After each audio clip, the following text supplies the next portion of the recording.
Salve galera do canal do Medeiros, chegando aqui para a gente falar sobre o nosso Botafogo, segunda-feira, né? E eu esperei para poder fazer esse vídeo aqui, esperei eu também, né? Ficar com a cabeça um pouco mais fria para a gente falar sobre mais um jogo ontem frustrante, decepcionante que o Botafogo fez no Campeonato Brasileiro, rodada 23. O Botafogo empatou por 1-1 com o Juventude. Né? Meu nome é Matheus Medeiros, para quem não me conhece, jornalista, setorista do Botafogo. Estou todos os dias por aqui conversando com vocês sobre o nosso Botafogo, nas vitórias, nas derrotas, enfim, esse ano muito mais derrotas do que vitórias, infelizmente. Então a gente já está acostumado a falar aqui após resultados negativos, né? O que vem se tornando comum na vida do Botafogo em 2022. Não só em 2022, né? Mas em 2022 a gente se iludiu e ficou esperançoso de que o ano pudesse ser diferente, mas a realidade é que será mais um ano do Botafogo disputando para não cair, né? E isso vem num momento em que a gente esperava, pelo menos, que a gente tivesse disputando uma pré-Libertadores, quem sabe aí, ficar ali da parte de cima da tabela, pelo menos entre os 10 primeiros. Mas aí a gente pode começar aqui a discutir um monte de situação, né? Lesões, escolha errada de treinador. A gente pode falar um monte de coisa aqui, mas de fato é que não tá legal, né? Acho que é até óbvio eu falar isso aqui. Só que além dessa obviedade, falar que não tá legal, eu queria citar alguns pontos que são interessantes. Nessa partida de 1-1 contra o Juventude, a gente pegou lanterna no campeonato, então o Botafogo foi pressionado para fazer o resultado positivo. O Botafogo fez um bom jogo, assim, em termos ofensivos.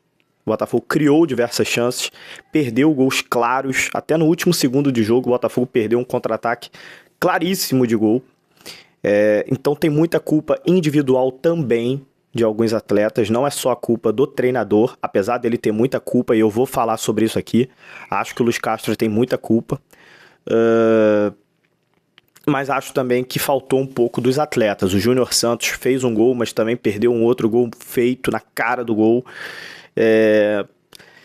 Enfim, o Botafogo precisa de ajustes, cara, de muitos ajustes ainda, e esses jogadores que estão entrando precisam dar a resposta o mais rápido possível, porque a gente não tem tempo. Faltam 15 rodadas para acabar o Campeonato Brasileiro, e das 15 rodadas o Botafogo precisa ganhar 6 para atingir os 45 pontos, e que é a pontuação ali mágica, né, que dizem, em relação ao rebaixamento. Então o Botafogo precisa melhorar o seu aproveitamento. Hoje o Botafogo tem 39,1% de aproveitamento no Campeonato Brasileiro, o que é muito abaixo das expectativas, né? E se o Botafogo terminar o campeonato na rodada 38 com esse mesmo aproveitamento de 39,1%, o Botafogo terminaria o campeonato com 44 pontos. Um ponto abaixo aí dessa questão de fuga de rebaixamento, né? E 44 pontos você fica, né, com chances aí de cair para a segunda divisão, que seria uma catástrofe no projeto do Botafogo, seria algo realmente inimaginável.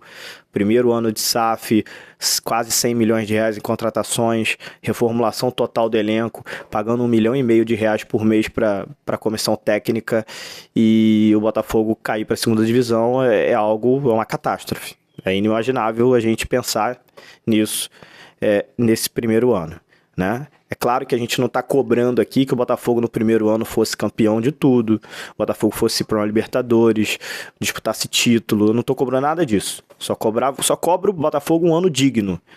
Eu só cobro do Botafogo, como disse um amigo meu, né? Eu só cobro do Botafogo não ter que numa segunda-feira torcer contra o Avaí, para o Avaí não vencer a partida, por medo de cair para a segunda divisão. É isso que eu cobro no Botafogo. Ontem, me bateu uma tristeza absurda ontem, cara. No último minuto, eu tava comemorando aqui o gol do Bragantino contra o Ceará. Aí depois de uns 2 minutos, eu parei assim, cara, que isso, cara. Tô aqui comemorando o gol do Bragantino contra o Ceará, porque o Ceará tava passando o Botafogo na tabela. O Botafogo tava caindo pra 15º, ficando muito mais próximo ainda da zona de rebaixamento, e eu aqui comemorando o gol do Bragantino, cara, contra o Ceará. Então ontem me bateu essa tristeza de estar passando por isso novamente, absurda, cara. Então, assim, a gente precisa cobrar, a gente precisa mudar o tom, realmente, das nossas falas aqui, e isso não quer dizer que a gente não confia mais no projeto, não quer dizer que a gente está contra o projeto, não quer dizer nada disso. São coisas diferentes. Mas a gente precisa ser um pouco mais contundente nas nossas falas em relação a trabalho. O trabalho não está legal. E apesar de ser uma coisa óbvia de ser dita, é muito importante que seja dito. É muito importante que a gente dê ênfase no trabalho que não está legal. E não me parece, pelo menos até agora, que em termos defensivos vá melhorar. Não me parece. O Botafogo é um time muito frágil defensivamente. Ofensivamente, a gente até melhorou. Antigamente a gente tinha situações em que o Botafogo nem chegava a criar chances. Agora o Botafogo cria chances, cria oportunidades. Perde muito gol ainda. Ontem, então, perdeu uma chuva de gols. Mas defensivamente, a gente vem repetindo aqui rodada após rodada, dia após dia, semana após semana, que o Botafogo tem um sistema defensivo frágil. É muito mole fazer gol no Botafogo. É muito fácil fazer gol no Botafogo. Ontem o Pita fez 2 gols no Botafogo. Quem assistiu o meu vídeo de pré-jogo aqui vai lembrar que eu falei, cuidado com o Pita. Pita já tinha feito um gol no Botafogo no turno, cuidado com o Pita. Tomou 2 gols do Pita. O segundo gol, o Botafogo tomou logo em seguida, depois que empatou a partida. Uma dificuldade enorme de empatar a partida, cara. Tava 1-0 Juventude, o Botafogo cria e não empata, cria e não empata. Empatou, foi lá e tomou logo o gol do Juventude.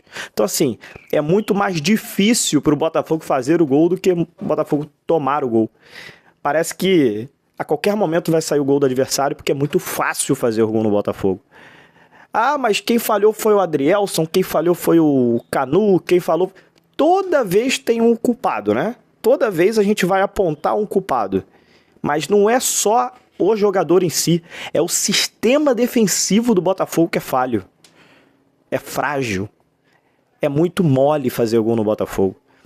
Seja a bola aérea defensiva, igual é um dos nossos erros, né? É um caos a bola aérea defensiva do Botafogo.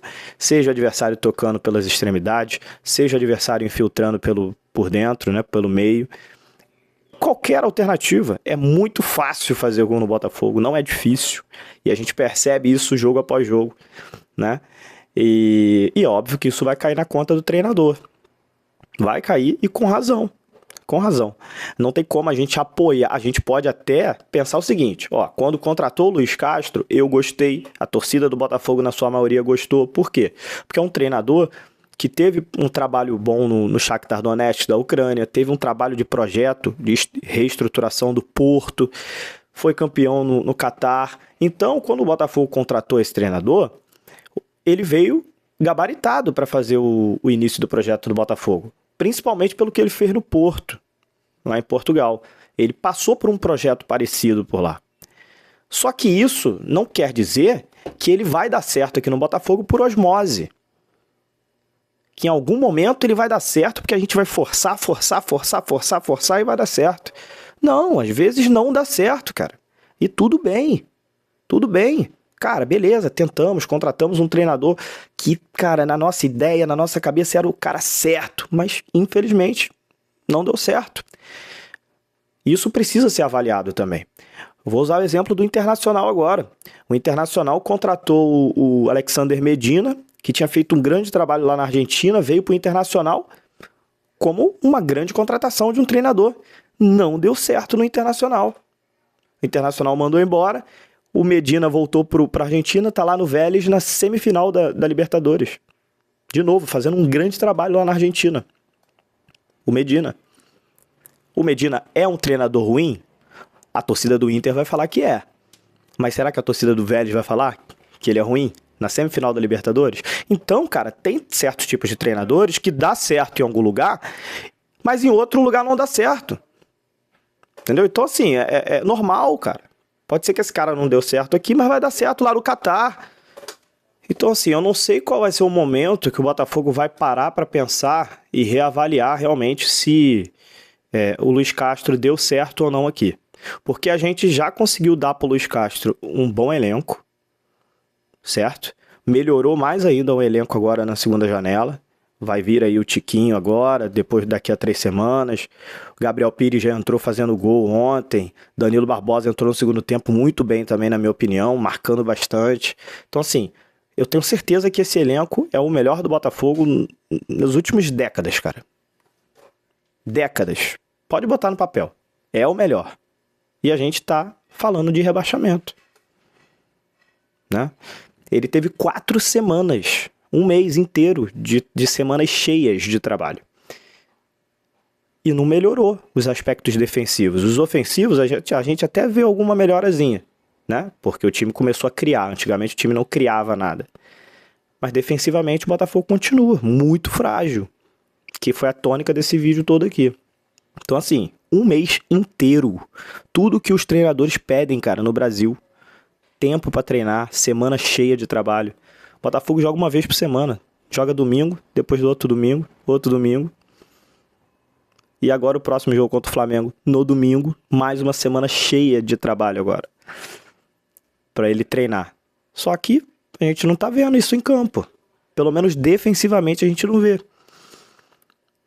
E o Botafogo com várias contratações, cara. Vários jogadores bons, cara. Bons. Esse time do Botafogo não é ruim. Não é ruim. Eu vou discutir com quem quiser aqui se me falar que o time do Botafogo é ruim. Não é ruim. Eu acho que hoje o problema do Botafogo é que o Botafogo hoje não consegue, através da sua comissão técnica, extrair o melhor dos seus jogadores. A impressão que eu tenho hoje é essa. O Botafogo falha muito defensivamente, muito mais do que deveria. E em termos ofensivos começou a melhorar, mas ainda não é o melhor possível.